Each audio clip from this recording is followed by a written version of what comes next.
明仔载9月初3军人节，总统赖清德早起出席国军表扬大会，颁奖予伫台海前线的部队。面对两化情势紧张，赖总统是强调讲，9日海战甲823炮战的胜利，展现出真正的和平是来自团结抵抗侵略的决心。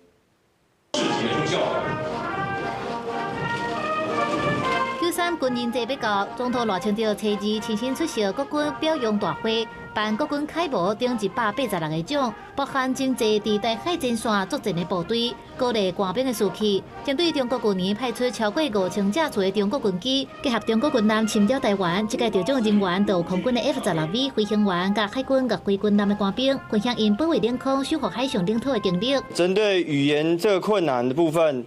美方也有教官来协助教学，那师资的部分也有在旁边协助翻译，那让学员能够更快的了解相关的知识。另外，陆军即装地表上强的战车 M1A2T， 去美国受训的政治教官得奖 ，M1A2T 特别成军，代表陆军装备转型。针对中国和台海情势更加紧张，赖总统勉励时讲到，对二战胜利到9日海战，一个823炮战，上宝贵的教训，就是团结一定赢，侵略一定失败。9·2海战以及823炮战的胜利，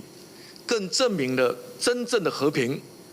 是来自于团结抵抗侵略的决心和坚强的实力。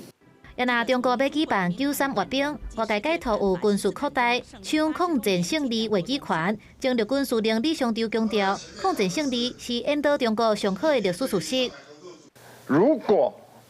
我们不强调公理正义的正当性，国家的主权 永远不在我们的手上。